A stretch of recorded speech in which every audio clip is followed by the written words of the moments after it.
Lors d'un dîner de famille, papa a annoncé que j'allais partager ma maison de 3 chambres avec la famille de mon frère. Tu as des chambres en plus. Je me suis levé. Tu as raison. J'ai aussi des caméras de sécurité. Je leur ai montré des images de mon frère. J'aurais dû savoir que quelque chose n'allait pas quand mon père m'a envoyé un texto, dîner de famille ce soir, 18h. Ne sois pas en retard. Mon père n'envoie pas de texto. D'habitude, il appelle en plein milieu de ma journée de travail, quand je suis sur un chantier ou en présentation chez un client, puis il laisse des messages vocaux qui donnent l'impression qu'il négocie ma libération. Un texto avec de la ponctuation? C'était nouveau et troublant. Je m'appelle Hélène Laurent. J'ai 30 ans et je suis architecte. Je conçois des bâtiments pour des gens qui apprécient les lignes épurées, les fondations solides et les espaces qui ont du sens. Je crois aux murs qui tiennent, aux portes qui se ferment à clé et aux limites qui ne s'effondrent pas simplement parce que quelqu'un pousse assez fort. Je suis également propriétaire d'une maison de 3 chambres dans un quartier calme et respectable. Je l'ai achetée moi-même. Sans aide, sans cosignataire, sans prêt familial. Juste moi, mon salaire et 5 années à dire non aux vacances, aux concerts et aux brunchs pendant que mes amis s'affichaient bruyamment sur Instagram. Cette maison est mon sanctuaire, ma réussite, ma preuve qu'être l'oublié de la famille peut en fait jouer en votre faveur si vous transformez toute cette négligence en discipline et en détermination silencieuse. Alors, quand je suis entré chez Antoine, le restaurant italien où ma famille ne se réunit que lorsqu'elle s'apprête à prendre une terrible décision, je savais déjà que ce dîner ne tournait pas autour des pâtes. Maman pleurait. C'est comme ça que j'ai su que c'était sérieux. Papa avait son visage des grandes décisions, celui qu'il arbore quand il est sur le point d'annoncer quelque chose de définitif qui, d'une manière ou d'une autre, exige mon sacrifice. Mon frère aîné, Julien, était déjà assis avec sa femme, Camille, et leurs 2 enfants. Julien ne me regardait pas. Camille avait l'air tendu. Les enfants étaient rivés à leur tablette, parfaitement inconscients que leur vie se négociait autour de Gressin. Hélène, tu es là, a dit maman, en s'épongeant les yeux avec une serviette qui avait clairement perdu une bataille contre la sauce marinara. Tu as reçu le texto. Oui, ai-je dit en me glissant sur la chaise en face de Julien. Alors, c'est quoi l'urgence? Pas d'urgence, a répondu papa rapidement. Son ton disait le contraire. Juste une affaire de famille. Affaire de famille? L'expression qui avait précédé chaque mauvais choix que ma famille avait jamais fait, prêter de l'argent à Julien pour un investissement immobilier douteux, acheter un bateau dont aucun de nous ne voulait ce Noël où nous avons tous eu une intoxication alimentaire parce que maman avait insisté pour faire frire une dinde dans le garage. D'accord, ai-je dit. Quelle affaire de famille? Papa a joint ses mains. Pause de pouvoir. Pause d'avocat. La pause, je vais te dire quelque chose que tu ne vas pas aimer, mais j'ai décidé que c'est une bonne nouvelle. Julien et Camille traversent une mauvaise passe financièrement. J'ai attendu. Ils se font expulser. Je me suis tourné vers Julien. Il fixait son assiette à pain comme si elle pouvait lui murmurer des instructions. Je suis désolé d'entendre ça, ai-je dit, et je le pensais. Une expulsion, c'est brutal, surtout avec des enfants. Donc, a continué papa, sa voix s'adoucissant, ta mère et moi avons discuté de solutions. Signal d'alarme. Quand mes parents discutent de solutions, ça veut dire qu'ils ont déjà décidé, et que je suis sur le point d'être enrôlé sans mon consentement. Et nous avons décidé, a dit papa en souriant comme s'il avait guéri le cancer, que sa famille va emménager avec toi. J'ai cligné des yeux. J'ai regardé maman, qui hochait la tête avec empressement. J'ai regardé Julien, qui évitait toujours mon regard. J'ai regardé Camille, mortifiée. Puis de nouveau papa. Je suis désolé, ai-je dit lentement. Quoi? Ta maison, a-t-il expliqué patiemment. 3 chambres. Tu es célibataire. Ils ont besoin d'espace. C'est parfait. Parfait? Comme l'ananas sur une pizza ou le groupe de garage de ma colocataire d'université. Ça n'arrivera pas, ai-je dit calmement. Hélène, sois raisonnable, a plaidé maman. Je suis raisonnable. Je dis raisonnablement non à 4 personnes que je n'ai pas invitées à emménager dans ma maison. C'est temporaire, s'est empressé d'ajouter maman. Juste jusqu'à ce qu'ils se remettent sur pied. Temporaire comment, ai-je demandé. Silence. Temporaire comment, maman? Elle a jeté un coup d'œil à Julien. Eh bien, ça dépend de la situation professionnelle de Julien. Mon estomac s'est noué. Il n'a pas de travail? J'ai regardé directement Julien. Qu'est-ce qui s'est passé? Il a finalement levé les yeux, pâle, fatigué, coupable. J'ai été licencié il y a 3 mois. 3 mois, ai-je répété. Et c'est la première fois que quelqu'un en entend parler? On pensait qu'il trouverait quelque chose rapidement, a dit Camille doucement. Mais le marché est difficile. Alors, si je comprends bien, ai-je dit. Julien est au chômage depuis 3 mois, vous vous faites expulser, et le plan, c'est que vous emménagiez tous les 4 chez moi pour une durée indéterminée. Tu as la place, a dit papa sèchement. J'ai la place parce que j'ai acheté une maison de 3 chambres pour moi, ai-je répliqué. Une personne. Une vie. La famille est de la famille, a dit papa. La voilà. La phrase magique. L'excuse qui ne coulait que dans une seule direction. Je ne ferai pas ça, ai-je dit. C'est déjà décidé, a répondu papa. Par qui? Par nous. Ta mère et moi. On a déjà dit à Julien qu'il pouvait emménager ce week-end. Mon œil gauche s'est mis à tressaillir. Le signal d'alarme que mon corps m'envoie quand je suis sur le point de perdre la tête, mais que je suis encore en public. Vous leur avez dit qu'ils pouvaient emménager dans ma maison sans me le demander. On te le demande maintenant, a dit maman rapidement. Non, ai-je corrigé.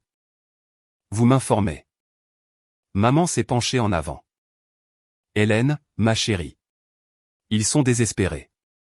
Les enfants ont besoin de stabilité. Tu es leur tante. J'ai regardé les enfants, inconscients, leur crise du logement étant débattue autour d'huile d'olive et de pain. Je veux aider, ai-je dit prudemment, en n'entretenant pas le même cycle que nous entretenons depuis 10 ans.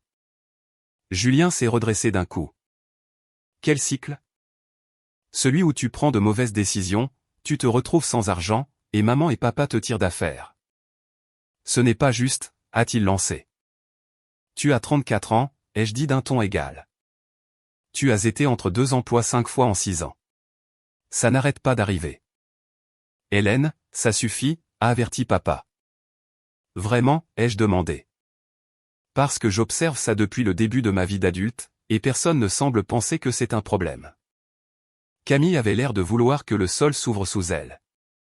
Les enfants avaient arrêté de jouer et nous regardaient maintenant. Je comprends que tu sois contrarié, a dit maman de sa voix d'institutrice. Mais c'est ce que font les familles. Elles se soutiennent. Tu as raison, ai-je dit en me levant. Le visage de maman s'est éclairé. Alors, tu vas le faire? Non, ai-je dit. Mais tu as raison sur une chose. J'ai de la place en plus. Papa s'est détendu. Bien. On les installe samedi. J'ai aussi des caméras de sécurité, ai-je ajouté. La table est devenue silencieuse. Quoi, a murmuré Julien. J'ai sorti mon téléphone et ouvert mon application de sécurité domestique. Détecteur de mouvement, stockage sur le cloud, résolution 4K. Hélène, qu'est-ce que tu fais? A demandé maman nerveusement. Je vous montre quelque chose d'intéressant, ai-je dit. J'ai parcouru les enregistrements et trouvé la vidéo. Vous voulez voir ce qu'elles ont filmé le mois dernier? Hélène, non, a dit Julien en se levant. S'il te plaît. Je l'ai regardé attentivement cette fois-ci, pâle, en sueur, terrifié. Coupable. Ne montre pas à tout le monde comment tu es entré par effraction chez moi, ai-je dit. Camille s'est tournée vers lui. Quoi? Maman a eu un hoquet de surprise. Papa s'est figé. J'ai tourné le téléphone et appuyé sur lecture. L'image était d'une clarté cristalline. 23 avril, 15h47.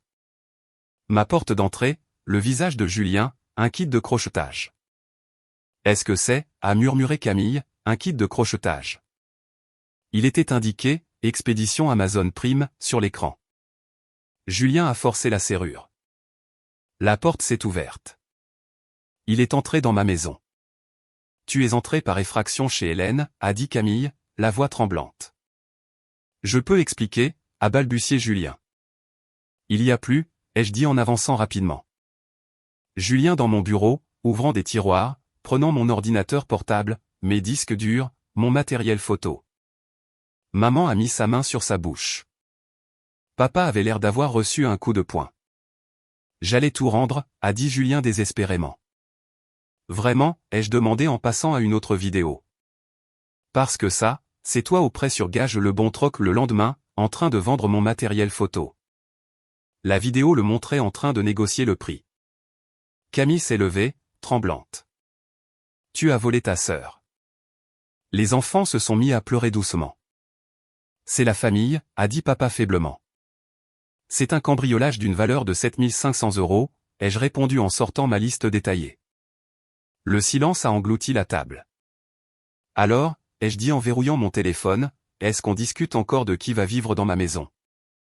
Papa a ouvert la bouche, puis l'a refermée. Maman a attrapé ma main. S'il te plaît, n'implique pas la police. Vous avez 24 heures, ai-je dit doucement. Soit Julien se rend, soit je porte plainte. Je me suis levé. Où vas-tu, a demandé maman. À la maison, ai-je dit. Dans ma maison. Celle où personne n'emménage. Je suis sorti, je suis monté dans ma voiture et je suis restée assise là, tremblante. Non pas de doute, mais de clarté. Parce que pour la première fois, la règle préférée de ma famille ne protégeait pas Julien. Et je savais que quoi qu'il arrive ensuite, tout allait changer. 24 heures, c'est très long quand on attend de voir si sa famille va choisir la responsabilité ou le déni. Je n'ai pas beaucoup dormi cette nuit-là.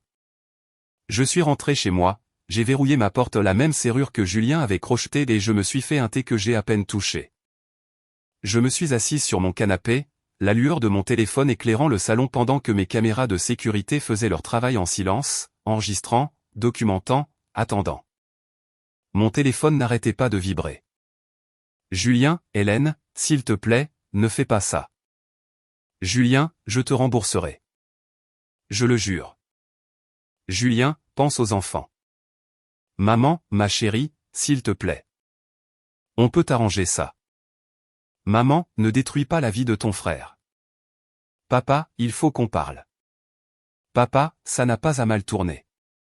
Je n'ai répondu à aucun d'eux. À minuit, mon petit ami, Étienne, est arrivé. Il était en déplacement professionnel et a conduit directement de l'aéroport quand je lui ai dit que quelque chose n'allait pas. Il n'a pas posé de questions au début. Il m'a juste serré dans ses bras pendant que je fixais le mur, la mâchoire si crispée que j'en avais mal. Ils ont décidé que Julien allait emménager chez moi, ai-je finalement dit, sans me le demander. Étienne a expiré slowly. Bien sûr qu'ils l'ont fait. Et quand j'ai dit non, ai-je continué, la voix plate, je leur ai montré les images. Ça a attiré son attention. Les images? Je lui ai tendu mon téléphone. Il a regardé en silence Julien crocheter ma serrure, traverser ma maison, me voler comme si de rien n'était. Étienne n'a pas juré. Il n'a pas crié. Il m'a juste rendu le téléphone, les yeux sombres. Je suis fier de toi, a-t-il dit doucement. Pourquoi, ai-je demandé. Pour avoir détruit ma famille. Pour avoir refusé d'être sacrifié, a-t-il répondu. C'est la première fois que j'ai pleuré. Pas bruyamment, pas de façon dramatique, juste des larmes qui coulaient sur mon visage alors que la vérité s'installait. Quoi qu'il arrive ensuite, il n'y avait aucune version de cette histoire où je m'en sortirais indemne. Le lendemain a été interminable. J'ai nettoyé ma maison de manière obsessionnelle, organisé des dossiers, étiqueté des classeurs, compilé des vidéos. J'ai fait une feuille de calcul date, heure, objet volé, reçu du prêteur sur gage parce que je suis architecte, et que le chaos me donne des démangeaisons. À 17h58, on a sonné à ma porte. J'ai vérifié la caméra de sécurité. Papa. Seul. J'ai ouvert la porte mais je ne l'ai pas invité à entrer. Où est Julien, ai-je demandé. Papa a soupiré, déjà fatigué, déjà résigné. Il est à la maison avec ta mère. Donc il ne s'est pas rendu. Non. Je peux entrer, a demandé papa. Pourquoi? Il faut qu'on parle. Tu as 2 minutes, ai-je dit en m'écartant juste assez pour le laisser entrer. Et ensuite, je passe un appel. Il se tenait dans mon salon comme s'il ne le reconnaissait pas, comme s'il n'avait jamais vraiment vu ma vie auparavant. Julien a fait une erreur, a commencé papa. Plusieurs erreurs, ai-je corrigé. Sur 4 mois. Il était désespéré. Alors il a commis un cambriolage. Tu vas gâcher sa vie pour ça, a demandé papa. J'ai ri. Je n'ai pas pu m'en empêcher. Je ne gâche pas sa vie, ai-je dit. Je la documente. Il a des enfants. Et il aurait dû y penser avant d'entrer par effraction chez moi. La voix de papa s'est brisée. C'est ton frère. Et je suis ta fille, ai-je dit doucement. La maison de qui a été cambriolée? Silence. Tu te souviens quand je t'ai demandé de l'aide pour mon apport il y a 4 ans, ai-je continué. Tu m'as dit de me débrouiller toute seule. C'était différent. En quoi? Tu en étais capable. Le voilà. Le mot qui m'avait suivi toute ma vie. Capable, signifiant tu survivras sans aide, donc nous n'avons pas besoin de t'en donner. Tes 2 minutes sont écoulées, ai-je dit en reculant. S'il te plaît, pars. Hélène, pars. Il est parti. J'ai regardé sa voiture s'éloigner sur mon écran de sécurité. Puis j'ai pris mon téléphone et composé le numéro non urgent du commissariat. Bonjour, ai-je dit d'une voix stable. J'aimerais signaler un cambriolage. L'inspecteur qui a pris ma déposition s'appelait Dubois. La quarantaine, des yeux fatigués, un esprit vif. Alors, si je comprends bien, a-t-il dit en examinant les images. Votre frère est entré par effraction chez vous plusieurs fois, et vos parents voulaient que vous le laissiez emménager? Oui. Il a cligné des yeux. C'est d'un culot impressionnant. J'avais l'intention de proposer de nouvelles expériences. Avec les preuves que j'avais, les choses ont bougé vite. 3 jours plus tard, alors que j'étais au travail en train d'examiner des plans, mon téléphone a vibré. Une photo, Julien me notait devant l'allée de mes parents, avec un seul message en légende. Tu es contente maintenant? J'ai fixé l'écran un long moment. Puis j'ai verrouillé mon téléphone et je suis retourné travailler. Julien a été accusé de cambriolage, de vol et de possession de biens volés. Maman a appelé en hurlant. Ils l'ont arrêté devant les voisins. Il m'a volé devant la caméra, ai-je dit calmement. Devant la mienne. Papa a appelé plus tard, la voix froide et professionnelle. Nous payons la caution. Bien, ai-je dit. La famille est très déçue de toi. J'ai souri finement. Quelle famille? Cette nuit-là, Camille a appelé. Elle semblait anéantie. Je ne savais pas, a-t-elle dit. Je jure que je ne savais pas. Je te crois, ai-je dit. J'emmène les enfants chez mes parents, a-t-elle continué. Je ne peux pas rester avec lui. Je n'ai ressenti que du soulagement pour elle. Tu fais ce qu'il faut, ai-je dit. Il y a eu une pause. Hélène? Est-ce que les enfants peuvent encore te voir? J'ai dégluti. Oui, bien sûr. Parce que rien de tout cela n'était de leur faute. L'accord de plaidoyer de culpabilité est arrivé une semaine plus tard, mise à l'épreuve, travaux d'intérêt général, restitution. Et puis est venu l'appel qui a fait plus mal que l'arrestation. Maman. C'est fini entre nous, a-t-elle dit à travers ses sanglots. Ne nous appelle pas. Ne viens pas. Tu n'es plus la bienvenue. D'accord, ai-je répondu. Et quand la ligne est devenue silencieuse, j'ai réalisé quelque chose de terrifiant et de libérateur à la fois. Le pire était déjà arrivé, et j'étais toujours debout. On ne perd pas sa famille d'un seul coup. Ça se passe par petites touches. Un appel auquel on ne répond pas. Une conversation de groupe qui devient silencieuse. Un anniversaire qui passe sans un seul message. Julien a accepté l'accord de plaidoyer de culpabilité 3 semaines après son arrestation, 18 mois de mise à l'épreuve, 500 heures de travaux d'intérêt général, restitution complète, 7 500 €, plus les frais de justice et de mise à l'épreuve qui ont porté le total à près de 11 000 €. Pas de prison. Maman m'a appelé dès qu'elle l'a su. Il a un casier judiciaire maintenant, a-t-elle dit, comme si c'était mon crime. Un casier judiciaire. Il a commis des crimes, ai-je répondu. C'est comme ça que fonctionnent les casiers. Tu as gâché sa vie. Non, ai-je dit d'un ton égal. Il a gâché sa vie. J'ai juste refusé de mentir à ce sujet. Elle m'a raccroché au nez. C'était la dernière conversation directe que nous ayons eue pendant longtemps. Ce qui a suivi, c'est la version où je suis la méchante, la version des faits que ma famille a décidé de faire circuler une fois qu'elle a réalisé que Julien ne s'en sortirait pas avec un câlin et un avertissement. Apparemment, j'étais froide, vengeresse, obsédée par l'argent, punissant mon frère d'être vulnérable. Peu importaient les effractions. Peu importaient les kits de crochetage. Peu importaient les images. La famille pardonne, disait-il. La famille ne balance pas. Je ne faisais plus partie de la famille.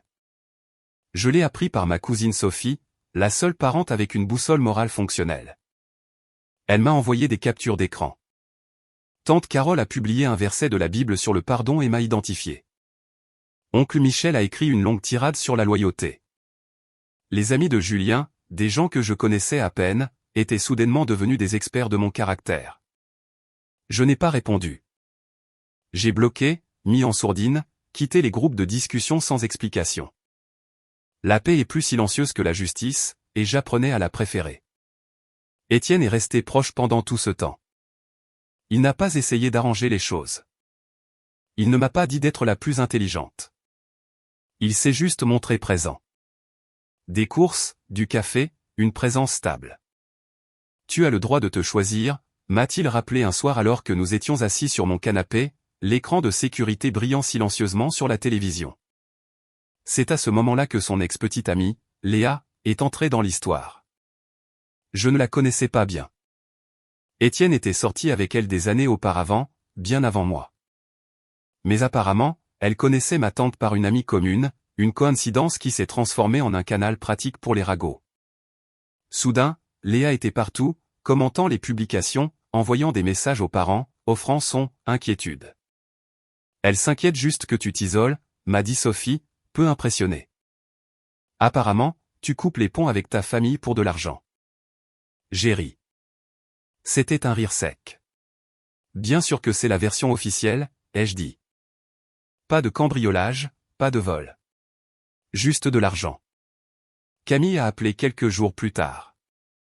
J'ai demandé le divorce, a-t-elle dit doucement. Je n'étais pas surprise. Comment vont les enfants? Ils vont bien, a-t-elle dit. Confus, mais ils vont bien. Julien n'avait pas bien pris la nouvelle. Il avait publié des statuts Facebook vagues sur la trahison et la loyauté, sur la façon dont certaines personnes accordent plus de valeur aux possessions qu'aux gens. Puis il a complètement supprimé son compte, ce qui, avec le recul, aurait dû m'inquiéter plus que ça ne l'a fait, car une semaine plus tard, Camille a rappelé, la voix tremblante. Julien a disparu. Mon estomac s'est noué. Disparu comment? Il ne s'est pas présenté à sa visite supervisée. Il ne répond pas aux textos. Ta mère ne l'a pas vu depuis 3 jours. Tu as appelé la police? J'ai déposé une plainte ce matin, a-t-elle dit.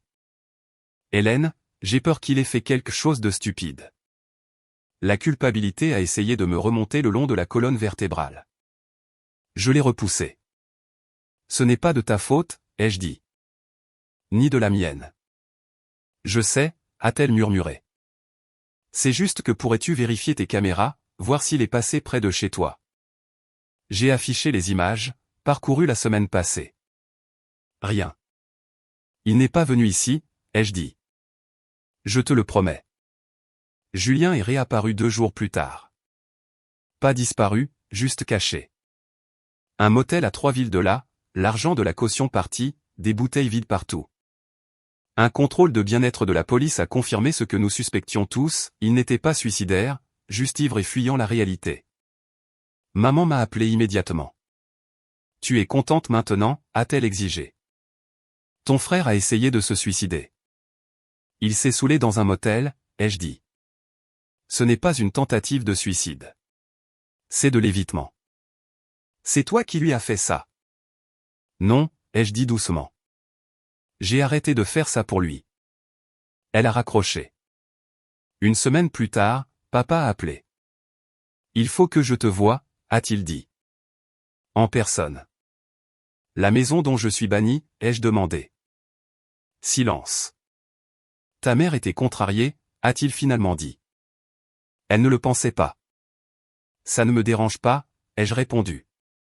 Qu'est-ce que tu veux? Une autre pause. Il semblait plus vieux, tout à coup. Nous avons une situation financière. J'ai ri. Je n'ai pas pu m'en empêcher. Bien sûr que vous en avez une. Pas une, Hélène, a-t-il dit. C'est sérieux. Sérieux à quel point? Viens. On t'expliquera. Contre toute attente, j'y suis allé. Parce qu'une partie de moi avait besoin de voir jusqu'où allait le schéma. Et parce que j'avais le sentiment que le prochain chapitre ne concernait plus Julien. Il concernait tout ce qu'ils avaient caché. Leur maison était exactement la même. Les mêmes étayers, la même lumière de Porsche, la même image de stabilité de la classe moyenne qu'ils vendaient au quartier depuis des décennies. C'était presque impressionnant de voir à quel point le mensonge était encore convaincant. Maman a ouvert la porte. Ses yeux étaient rouges, gonflés, épuisés. Elle ne m'a pas prise dans ses bras, elle s'est juste écartée comme si c'était une réunion d'affaires plutôt qu'un effondrement familial. Papa était déjà à la table de la cuisine. Des papiers étaient étalés partout, relevés bancaires, documents de prêt, enveloppes estampillées impayées. Je me suis assis slowly. Parlez, ai-je dit. Papa a fait glisser un document vers moi. Nous avons contracté un prêt il y a 2 ans. Une ligne de crédit sur valeur domiciliaire, 35 000 €. Je l'ai parcouru. Taux d'intérêt, mensualité. Mon estomac s'est noué. Pourquoi, ai-je demandé, sachant déjà. Maman a répondu, la voix tremblante. Julien. Bien sûr. Il avait des dettes de jeu, a dit papa. 18 000 €. On les a remboursées. Et les autres 17 000, ai-je demandé. De l'argent pour démarrer, a dit maman rapidement, une entreprise. Quelle entreprise, ai-je demandé. Silence. Le visage de papa m'a tout dit. Donc, ai-je dit en me penchant en arrière, vous avez donné à Julien 35 000 € pour un faux entrepreneuriat et de vrais jeux d'argent, et maintenant vous ne pouvez pas rembourser. Nous avons payé les mensualités, a insisté papa. Mais quand nous avons dû payer la caution, c'était combien, la caution, ai-je interrompu. 13 500. J'ai fait le calcul automatiquement. Donc vous avez un trou de 48 500 €, ai-je dit, avec un revenu fixe. La voix de maman s'est brisée. Nous avons 3 mois de retard. La banque menace de saisie immobilière. La voilà. La vraie raison pour laquelle il m'avait appelé. Et qu'attendez-vous exactement de moi, ai-je demandé. Un prêt, a dit maman rapidement. Juste assez pour rattraper notre retard. Avec quel plan de remboursement, ai-je demandé. Vous êtes tous les deux à la retraite. On trouvera une solution, a dit papa faiblement. Non, ai-je répondu. Vous n'en trouverez pas. Vous ne demandez pas un prêt. Vous demandez un don. Maman a fondu en larmes. Nous sommes une famille. J'ai ri. C'était un rire amer. C'est drôle. Il y a 3 semaines, tu m'as dit que je n'étais pas la bienvenue ici. J'étais contrarié, a-t-elle sangloté. Tu étais honnête, ai-je dit. Et maintenant, vous avez besoin d'argent, alors soudainement, je suis de la famille à nouveau. Papa a essayé son ton d'avocat. Hélène, sois raisonnable. C'est notre maison. Vous auriez pu la protéger, ai-je dit. Vous avez choisi de ne pas le faire. Il était désespéré, a pleuré maman. Il est toujours désespéré, ai-je lancé. C'est ça le problème, et vous n'arrêtez pas de le sauver. Que veux-tu qu'on fasse, a demandé papa doucement. Laissez-le échouer, ai-je dit. Arrêtez d'amortir chaque chute. Laissez-le toucher le fond. C'est notre fils, a dit maman. Moi aussi, je le suis, ai-je répondu. Mais vous ne m'avez jamais prêté 35 000 €. Papa a détourné le regard. Vous m'avez dit de me débrouiller seul, ai-je continué, parce que j'en étais capable. Arrête de dire ça, a plaidé maman. Arrêtez de me punir pour ça, ai-je dit en me levant. Vous avez créé ce gâchis, et maintenant vous voulez que je le nettoie. Les épaules de papa se sont affaissées. Donc tu n'aideras pas. Non, ai-je dit. Pas un euro. Maman s'est levée brusquement. Alors sors d'ici. Avec plaisir. J'ai attrapé mes clés et je suis parti, les mains tremblantes, non pas de culpabilité, mais de rage. Dans l'allée, mon téléphone a vibré. Sophie. J'ai entendu des cris. Ça va? J'ai levé les yeux. Elle était garée un peu plus loin dans la rue. Soutien. Je suis monté dans ma voiture et je me suis garé à côté d'elle. Elle a baissé sa vitre. Un café, a-t-elle demandé doucement. Oui, ai-je dit. Vraiment, oui. Au café, elle a fait glisser ma boisson sur la table avant même que j'aie commandé. Ils ont demandé de l'argent, a-t-elle dit. 35 000 € de prêt pour Julien, ai-je répondu, plus 13 500 de caution. Sophie a sifflé doucement. Et tu as dit non. Elle a levé sa tasse. Aux limites. J'ai heurté ma tasse contre la sienne. Aux limites. Tu sais qu'ils vont faire de toi la méchante, m'a-t-elle prévenu. Je le suis déjà, ai-je dit. Au moins, maintenant, c'est honnête. 2 mois plus tard, ils ont vendu la maison. Ils ont déménagé dans un appartement de 2 chambres. Julien a emménagé avec eux. Bien sûr qu'il l'a fait. 3 adultes, 2 chambres, un canapé.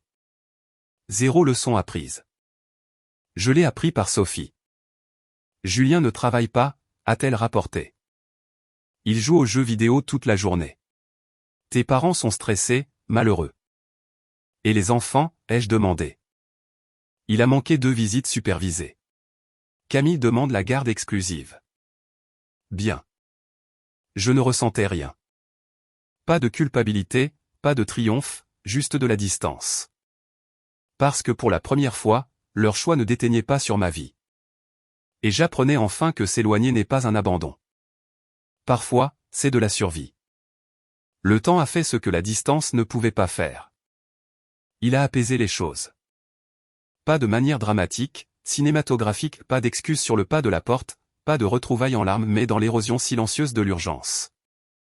Quand vous cessez d'être disponible, les gens finissent par cesser d'exiger. Quand vous cessez de réagir, le chaos perd son public. 6 mois ont passé. Ma vie est devenue calme. Je travaillais. Je concevais des bâtiments. J'allais à la salle de sport le soir quand elle était presque vide. Étienne restait la plupart des week-ends, apportant des courses que je n'avais pas demandées et pliant le linge comme si c'était la chose la plus normale du monde. Les caméras de sécurité n'ont pas filmé grand-chose d'excitant. Un raton laveur qui essayait sans cesse d'ouvrir ma poubelle. Un livreur qui saluait la caméra de la sonnette à chaque fois. Puis, vent, feuille. La paix semble ennuyeuse quand on est habitué au dysfonctionnement. La vie de Julien, pendant ce temps, se délitait au ralenti. Camille a finalisé le divorce. Garde exclusive, droit de visite supervisé uniquement quand Julien daignait se présenter, ce qui n'était pas fréquent. Sophie me tenait au courant quand c'était important. Il a manqué une autre visite, m'a-t-elle envoyé un texto une fois. Il dit que les enfants ne veulent pas le voir. Les enfants voulaient absolument le voir, m'a-t-elle envoyé une autre fois. Julien ne voulait juste pas se regarder dans le miroir. Un après-midi, Camille m'a appelé à l'improviste. Hélène, a-t-elle dit prudemment. Je peux te demander quelque chose d'étrange? L'étrange est ma norme maintenant, ai-je répondu. Vas-y. Les enfants demandent de tes nouvelles, a-t-elle dit. Souvent. J'ai fermé les yeux. D'accord. Ils se sentent en sécurité avec toi, a-t-elle continué. Tu es la seule adulte dans ce désordre qui ne leur a pas menti. Je ne savais pas quoi répondre à ça. Est-ce que ce serait possible qu'ils passent un de ces jours, a-t-elle demandé. Juste pour le déjeuner. Rien de compliqué. Oui, ai-je dit immédiatement. Bien sûr. Le samedi est arrivé. Boîte de pizza. Rire. Devoir sur la table de ma cuisine. Les enfants avaient l'air plus âgés, plus légers, moins tendus. Camille les regardait comme quelqu'un qui avait enfin relâché un muscle qu'elle ne savait pas qu'elle contractait. Au milieu du déjeuner, la plus jeune m'a regardé. « Tante Hélène » a-t-elle demandé doucement, « pourquoi on ne voit plus papa ?» Camille s'est figée. J'ai pris une profonde inspiration. Parfois, ai-je dit lentement, les adultes font des choix qui blessent les gens qu'ils aiment. Et quand ça arrive, il y a des conséquences. Ton père fait face aux siennes. Est-ce que c'est une mauvaise personne, a demandé l'aîné. Non, ai-je dit honnêtement. Mais il a fait de mauvais choix, et on a le droit d'aimer quelqu'un tout en ayant besoin de prendre ses distances. Ils ont hoché la tête, acceptant cela avec l'étrange clarté qu'ont les enfants. Après leur départ, Camille s'est attardée sur mon porche. Merci, a-t-elle dit, d'avoir été honnête. Il le mérite, ai-je répondu. Elle a hésité. Tes parents demandent de tes nouvelles. J'ai haussé les épaules. Ils ont mon numéro. Ils ont honte, a-t-elle dit doucement. Bien, ai-je répondu. La honte est instructive. Cette nuit-là, Étienne et moi étions assis sur le canapé, mes pieds sous sa jambe, l'écran de sécurité brillant silencieusement sur la télévision. Ça va, a-t-il demandé. Oui, ai-je dit. Et pour une fois, ce n'était pas quelque chose que je disais pour me convaincre. Un mois plus tard, j'ai reçu un email de papa. J'ai failli le supprimer. La curiosité a gagné. Hélène, je ne demande pas pardon. Je sais que nous avons dépassé ce stade. Mais je voulais que tu saches que ta mère et moi suivons une thérapie de conseil financier, thérapie classique. Nous apprenons des choses que nous aurions dû apprendre il y a des années sur à quel point nous avons échoué avec toi et à quel point nous avons entretenu le comportement de Julien. Nous lui avons dit la semaine dernière qu'il avait 30 jours pour trouver un travail ou déménager. C'est la chose la plus difficile que nous ayons jamais faite. Je n'attends pas de réponse. Je voulais juste que tu saches que nous essayons. Je l'ai lu 2 fois. Je n'ai pas répondu, mais quelque chose s'est détendu dans ma poitrine. Pas le pardon, pas la réconciliation, juste la reconnaissance. Quelques semaines plus tard, Sophie a envoyé un texto, Julien a déménagé. Studio, travaille chez Leroy Merlin. J'ai répondu, tant mieux pour lui. Elle a poursuivi. Tu ne vas pas jubiler? Non, ai-je écrit. Je ne suis plus investi.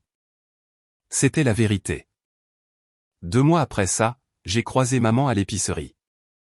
Nous nous sommes figés dans le rayon des fruits et légumes comme 2 personnes qui avaient répété ce moment séparément et n'étaient toujours pas prêtes. Hélène, a-t-elle dit. Maman. Tu as l'air en forme, a-t-elle dit doucement. Merci, ai-je répondu. Toi aussi. Un mensonge poli. On pourrait se parler un de ces jours, a-t-elle demandé. Pas encore, ai-je dit après une pause. Mais peut-être un jour. Elle a hoché la tête. C'est juste. Alors que je m'éloignais, mon téléphone a vibré. Une notification de mon système de sécurité. Mise à jour de routine terminée. Cette nuit-là, j'ai ajouté 2 caméras supplémentaires. Pas parce que j'en avais besoin, mais parce que je le pouvais. Étienne m'a regardé les installer, amusé. C'est un peu excessif, non? Documentation, ai-je corrigé. Ça m'a sauvé une fois. Il a souri. C'est juste. 1 an après le dîner qui a tout commencé, j'ai reçu une carte par la poste de Julien. À l'intérieur, une simple note. Je suis désolé. Je n'attends pas ton pardon. Je ne le mérite pas. Mais j'essaie de faire mieux. Un jour à la fois. Les enfants sont heureux. C'est ce qui compte. J'espère que tu le es aussi. Je l'ai plié une fois et l'ai placé dans un tiroir. Pas de réponse. Parce que voici ce que j'ai appris, les excuses sont des mots. Le changement est une action. Et la paix n'est pas quelque chose dont on doit l'accès à quiconque. Chaque soir avant de me coucher, je vérifie encore les images de sécurité. Non pas par peur, mais par habitude. Parce que les limites ne sont pas seulement des lignes que l'on trace. Ce sont des systèmes que l'on entretient. Et ma maison reste calme, sécurisée,